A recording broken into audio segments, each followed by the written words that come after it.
started as a simple story of light versus darkness crossover game of Final Fantasy and Disney, and went ahead to implement a very convoluted story by design, and look at where it is right now. The game has come a long way to reach this point. Fans have been waiting for this game to come out ever since Kingdom Hearts 2 was released. That's, if you're gonna count it, 30 years of waiting. I'm telling you, I personally belong to that community, the Kingdom Hearts community. The fans, we have played through each and every game, thinking that nothing may come out of it because of the very long wait. Well, everything was worth it. Tell you what. Up to the point when Kingdom Hearts 3 was still not present, I was lost and looking for answers. But now that Kingdom Hearts 3 is here, well, that is for you to find out, and I am here to help you. I will introduce to you the story that made me be an overly hyped fan to someone who cried man in tears. This is JJ-kun of the Gamers Camp, bringing you my totally unbiased review of a super confusing story as a super fan of the series called Kingdom Hearts of Kingdom Hearts 3.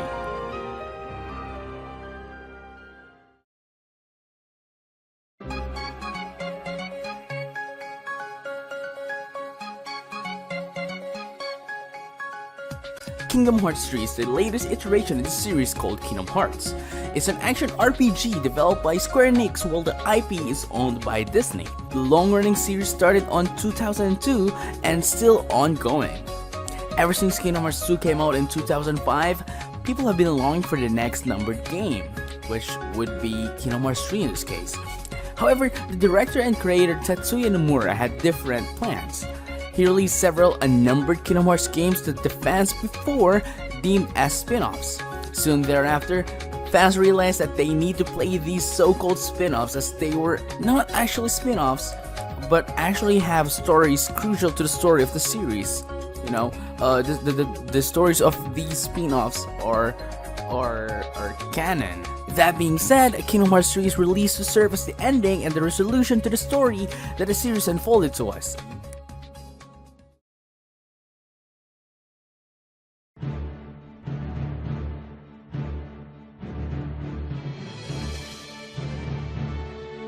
Before we proceed in reviewing the story, I would like to say that this segment would be divided into two parts, the lore and Disney. However, in rating the game, I will only count the lore and exclude the Disney-only exclusive stories.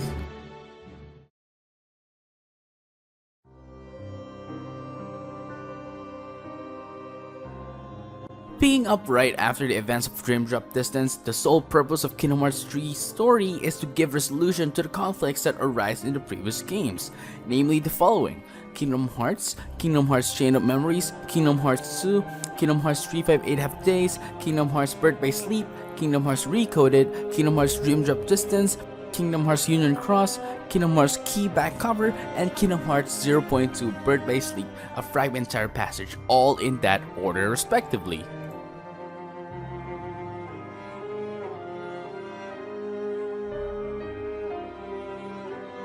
Kingdom Hearts 3 tells you of a story of Sora and his final showdown against the darkness with the help of his friends.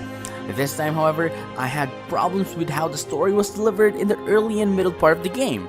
The story is good, except I feel like it's kind of rushed for the early and middle part. Let me explain. Throughout the game, Sora needs to do a lot. From restoring his powers, to saving Aqua, to obtaining the power of waking, to battling the 13 darknesses, and doing that for just 30 hours of gameplay? How do you suppose you can do it without rushing the story pacing? In addition to this, before the endgame part, there were very few plot-related cutscenes, which I think would be better if it was longer, to have the characters develop even further, not just showing what happened then proceeded to the next.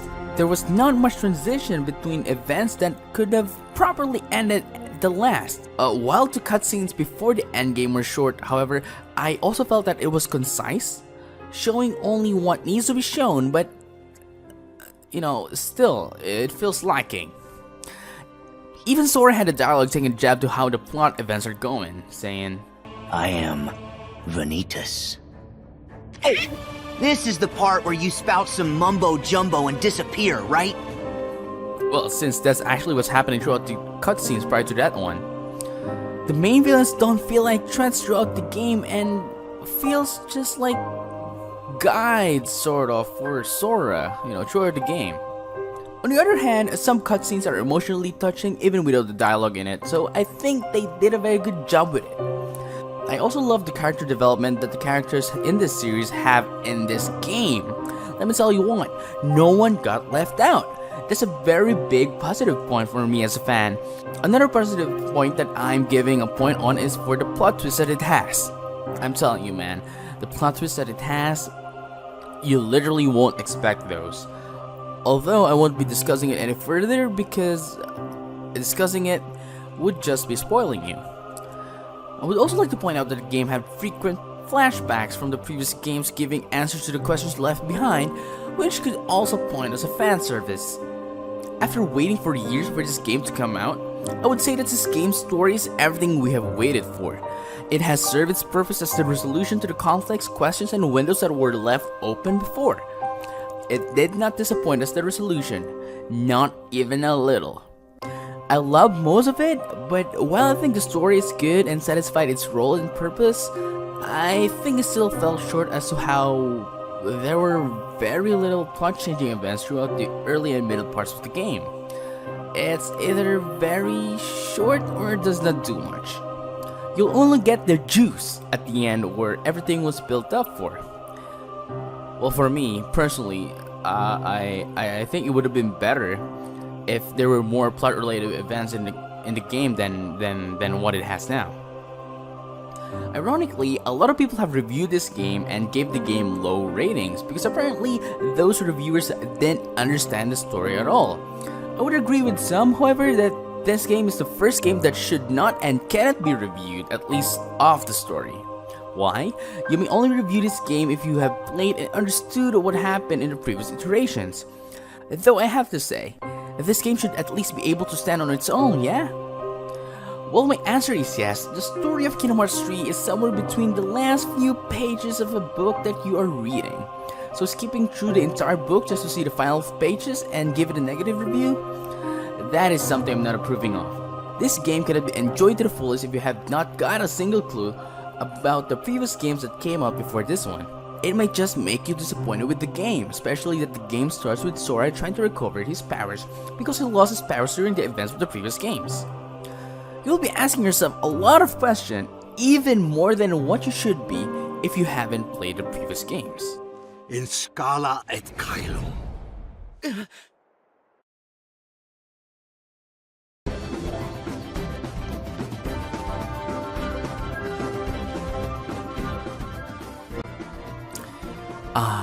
Disney, the core of the game. It sucks. Let me explain first.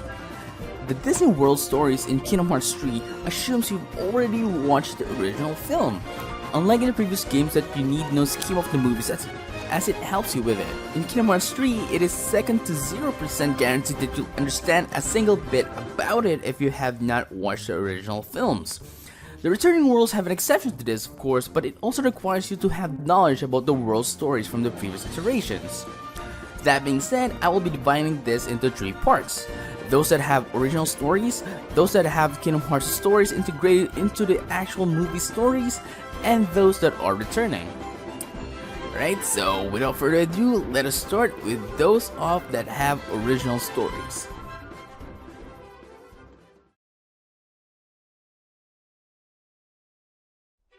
All the Disney movie worlds that have original stories that appeared in Kingdom Hearts 3 are as follows: San Francisco from Big Hero 6, Toy Box from Toy Story, and Monstropolis from Monsters Inc. The stories within these worlds are absolutely amazing, and when I say that, I really mean it. I would even go as far as to praise this game's stories as canon sequels to the film's stories. By sequels, San Francisco's story is set after the original film, so does with Monstropolis. However, Toy Box's story is set after Toy Story 2, but before Toy Story 3. As much as I want to discuss those, I would just be spoiling it for you, and you wouldn't want that to happen, right? I've got two words for you. It just sucks. Oh, you were wondering why I said three words when I said I only got two words for it? Didn't get the reference, did you? That's a reference from Phil from Hercules. In Greek, it's aploskalia. Just two words. That basically sums all the stories of all Disney worlds that appeared in Kingdom Hearts 3 that got the original film stories integrated within the game. Like I said earlier, it assumes you've already watched the original films. The Disney movie worlds that have their original movie stories integrated in Kingdom Hearts 3 are as follows: Kingdom of Corona from Tangled and Arendelle from Frozen. Sure, the films were great on its own, but in Kingdom Hearts 3, I beg to differ. From the original film, there were too many cuts that were made, and since there were too many cuts, a lot of it didn't make any sense.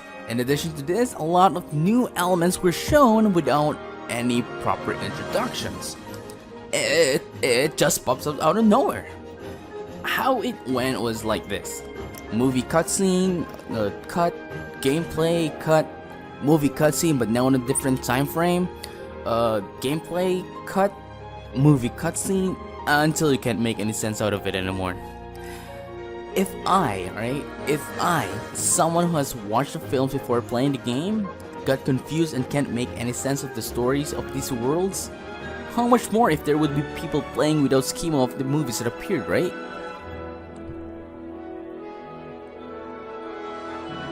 Alright, here we go. Olympus from Hercules, 100 Acre Wood from Winnie the Pooh, and the Caribbean from Pirates of the Caribbean are back.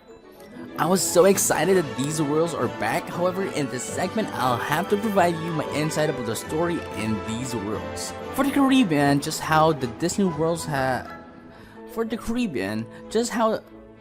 just how the Disney worlds that use its original movie story, it followed at Worlds and Stories.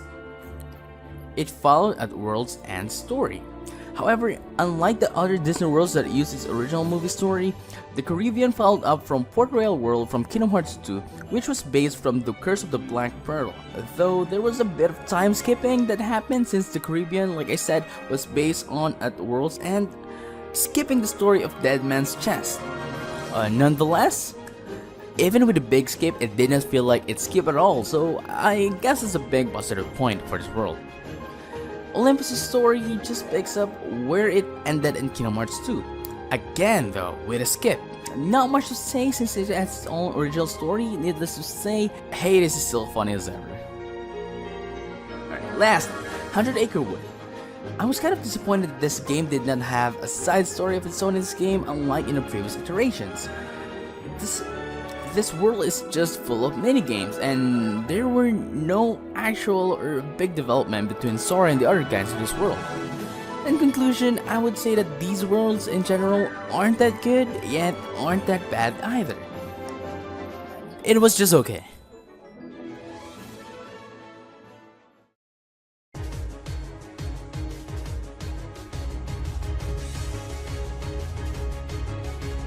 I've been waiting for this segment to talk about how gracious, aesthetic, beautiful, appealing, alluring, charming, dazzling, fascinating, gorgeous, wonderful this game is. Alright, before I get any more biased, let's get started. So why the extravagant, descriptive words for Kingdom Hearts 3's graphics? Well, two words. It's perfect. It's everything. Each world has its own distinct graphical style, and Kingdom Hearts 3 nailed all of it. The realistic look of the Caribbean world like no other, the comic bookish style that the 100 Acre Wood has, and the rest of the Disney worlds, I'm telling you. It's like Sora and the gang put on into the movies as if they were an actual part of the movies. Actually, now that I think about it, that's a low praise. Let me restate that by saying the graphics of Kingdom Hearts 3 taps even the movies. The cutscenes, the game world graphics, everything. It tops the movies. Try looking for comparison videos from the game and the movie. You'll see how better looking Kingdom Hearts 3 is. Now that was just me talking about the general stuff. Let us now move on to the more technical side. While I think everything about the graphical aspect of Kingdom Hearts 3 is good, there's just one thing that I'm bothered about, and that's the cutscenes. Cutscenes only play at 30 FPS. I mean, I don't mind, But like for other people, you know, they're kind of picky, and I just hope everything plays consistently. If it's 60 FPS, then everything should be 60 FPS. But then again, I guess many games also do this. On the other hand, the game's perfect. I might as well say that this game should be the basis of what graphical diversity should be. Oh, did I forget to say that the Caribbean world was everything? It was like watching the movie Final Fantasy 15 Kingslave, except you're playing it.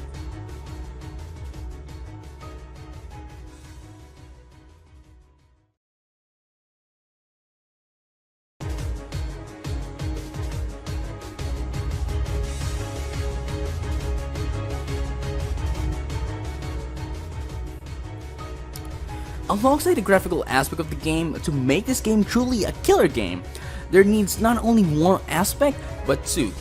A combo, making a killer game. In this case, graphics and musical score. There were some returning music, but it wasn't just copy-pasted though.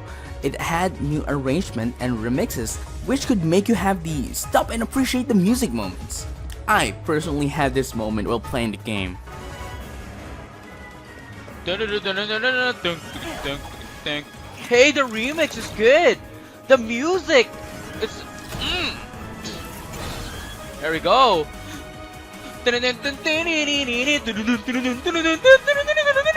Yo, the music is so good. Yo, can I just stop for a moment? Can we just stop for a moment and listen to how gorgeous the music is?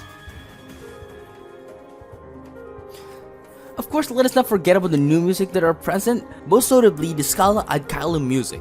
I'm telling you, man, this is the best music in the game. Yeah, I'm telling you, the moment you hear it, you'll pop up. I swear.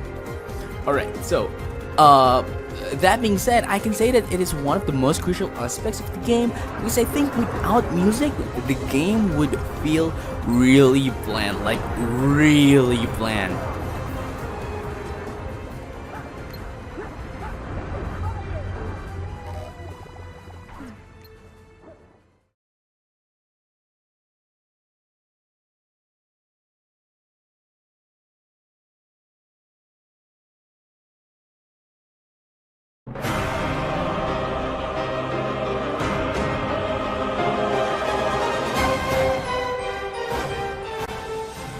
You all have been waiting for this. The gameplay aspect of the game. How is it? Alright, so let's talk about it in a comparative way. I love and hate the game's gameplay aspect both at the same time. I know. I can't explain it either, but I guess for you to understand, I'll just have to provide a positive and negative aspect of the gameplay, and you decide whether you'll get the game or not. Like in any other Kingdom Hearts game with the exception of Chain of Memories and Recoded, you run up to your opponents and battle them. Simple. It has been the formula of Kingdom Hearts ever since the start of the series. However, though it's still the same, there were some notable differences battle-wise and environmental-wise. The drive forms we used to have in Kingdom Hearts 2 is often no longer, at least as a manually activated feature.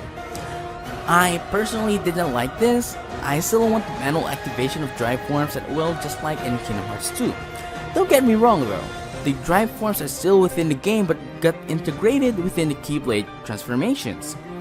The only drive form that didn't get integrated within the Keyblade transformation is the empty form, which is now called Rage form. And I'm telling you, the Rage form of this game is better than of Kingdom Hearts 2's by, I don't know, 9,000%. I don't know, man. While we're at it, since I've already mentioned Keyblade transformations, let us talk about how to activate Keyblade transformations. To activate Keyblade transformations, you need to press the triangle button to activate a reaction command, now called Situation Command. You remove the reaction command feature for this Situation Command feature, and you might be wondering, what does this Situation Command do?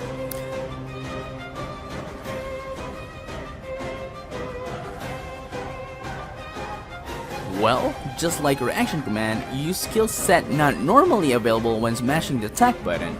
Situation commands are used for Keyblade transformation, attraction flow, grand magic attacks such as Thraga stack, and the rage form transformation that I mentioned earlier.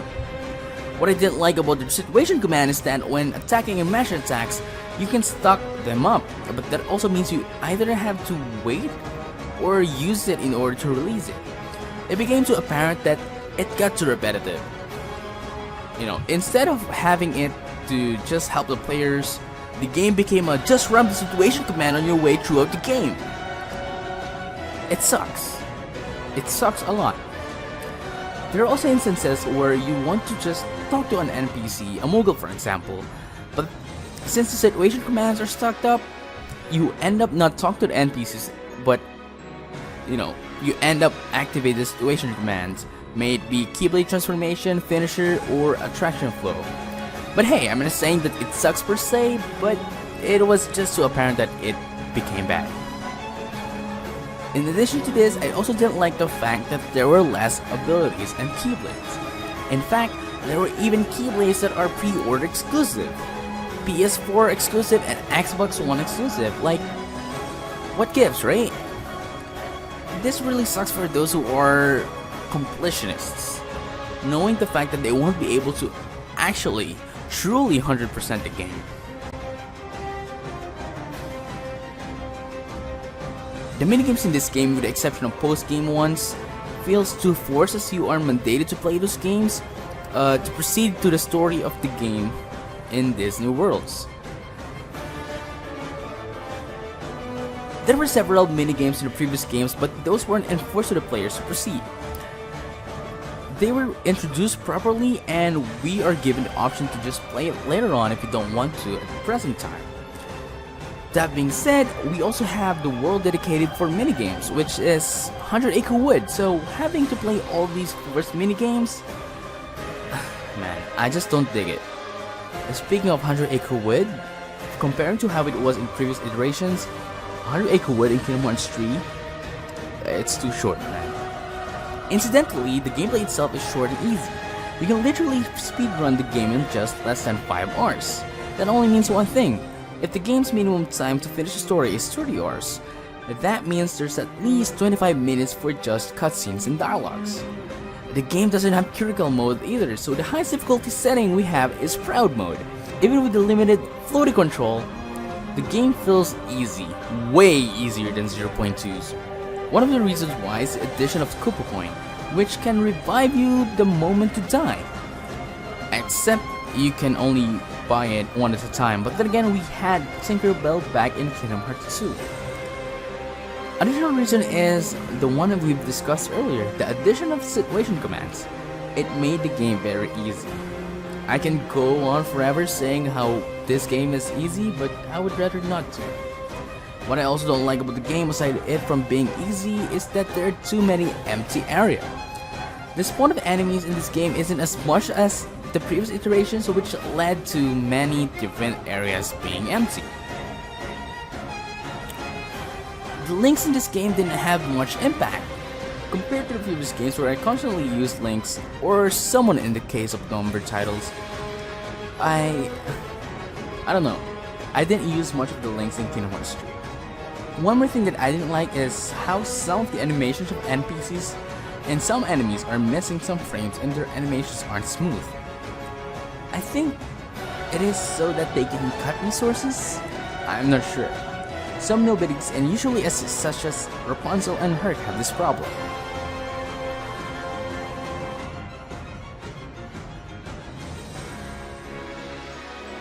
But hey, let's look at the brighter side of things. The environment is now bigger than ever. I can definitely say that it's about 300% bigger than previous iterations. It actually feels like it's an open world game now.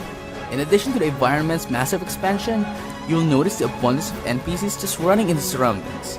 Not only that, those NPCs are lively, having their own dialogues and all. Even Donald Goofy talks when you're just running around. I bet you there's a lucky M-bomb here. As far as the actual gameplay is concerned, a lot of people were worried as to how floaty it is, but personally, I had no problems with it. 0.2 was way floatier than of Kingdom Hearts 3. So I guess it was a big update and a big positive point. Although I did say the game was easy, there are still points in the game where you'll experience difficulty, and I sure did experience that. One more thing that I like is the integration of Keyblade upgrades from Kingdom Hearts Union Cross. It compensated for the lack of Keyblades in the game. You may not have many Keyblades, but you can upgrade them though. Lastly, I would like to address a problem that some people were stating that the game feels too repetitive. That has been the formula of Kingdom Hearts games, so I'm not sure why. If you want to play a Kingdom Hearts game that has a variety of gameplay, then go ahead and play Kingdom Hearts Recoded.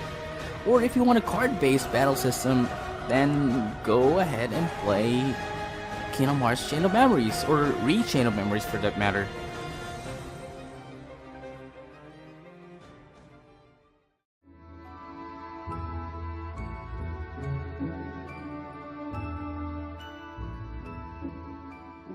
For the price of $79.99 or more if you paid for the deluxe edition and up, just like I did, can a game justify its contents to satisfy its price tag value?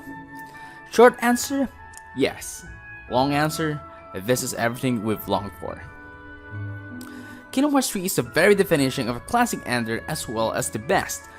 As much as I don't want to be biased, let me say that this game is a Game of the Year contender, and of course, I'm rooting for it to win the Game of the Year award.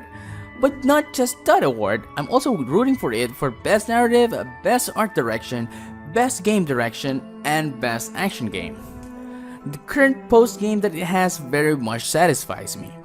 Some people say that there isn't much post-game content, but they're saying it when comparing it to Kingdom Hearts 2 Final Mix. Take note, Final Mix version. Even Kingdom Hearts 2 had flaws that Square Enix needed to fix. Hence the release of Kingdom Hearts 2 Final Mix. Kingdom Hearts 3 in its current state can go toe-on-toe with Kingdom Hearts 2 Final Mix. What more if it gets a Final Mix update, right? I'd like to expand on these things that Kingdom Hearts 3 has to offer in its current state. Massive world upgrade, different worlds have unique things to offer, the length of each worlds are longing up to 2 to 3 hours, and the story's resolution. Since there's a massive world upgrade, the length of each world also get upgraded. In this game, you don't have to go back anymore, and you can just finish the world story in just one go. You can enjoy the expanded world to your heart's content in this game. The Caribbean is the very definition of different worlds have unique things to offer. How's that so? The Caribbean has everything you can think of. Best world graphics, underwater, aerial ship, and ground battles, man, I'm telling you. The Caribbean is the best worlds hands down in Kingdom Hearts 3. The story, is it worth it? Yes, as long as you don't have an expectation within the game. Remember, this game's purpose is only to serve as the ending of the long-running Xehanort saga. Expecting more would only lead to disappointment. Some people are also disappointed to the fact that there are no Final Fantasy characters in the game, aside from Moogle, which is, the game's shop NPC. Let me tell you one thing. It does not need Final Fantasy characters anymore. Sure, it did need Final Fantasy characters before since it's originally a Disney Final Fantasy crossover game, but it now has made its own identity. Final Fantasy was the scaffold of Kingdom Hearts, and now that it can stand on its own, it no longer needs the help of Final Fantasy. If Final Fantasy characters were to appear in Kingdom Hearts 3, I think it will only stray the story and expand as the resolution. And maybe through a game update, Final Fantasy characters as well as additional post-story content will be added later on. Daddy Nomura did say that there would be free updates. I understand that you've been looking for me.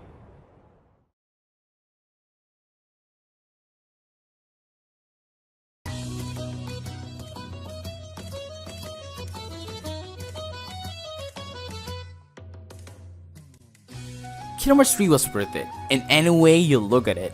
It satisfied its purpose, gave resolution to the story, and the content was worth it. Although it did kind of feel like a movie more than a game, which I don't mind at all since we're playing it, since we're playing the game for answers.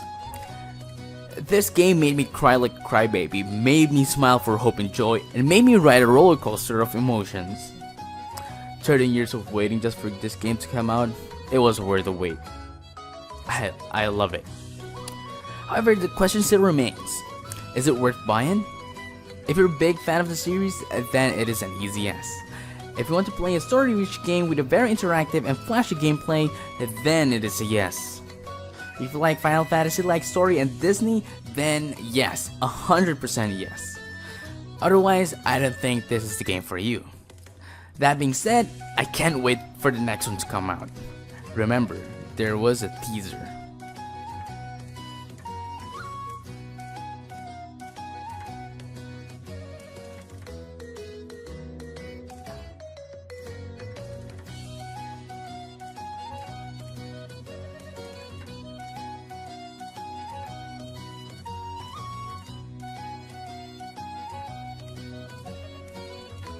So, did you guys like my review of Kingdom Hearts 3?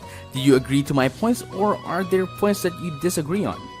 Comment it down in the comment section so I'll know your thoughts too. And make sure you like the video and subscribe and hit the bell button for more. Don't forget to also check out my Facebook page where I constantly go live playing games, which can be accessed on facebook.com/uopink, and my YouTube channel where I constantly upload my stream highlights, which can be accessed on youtube.com/c/unofficialpink. Until then guys, see you soon.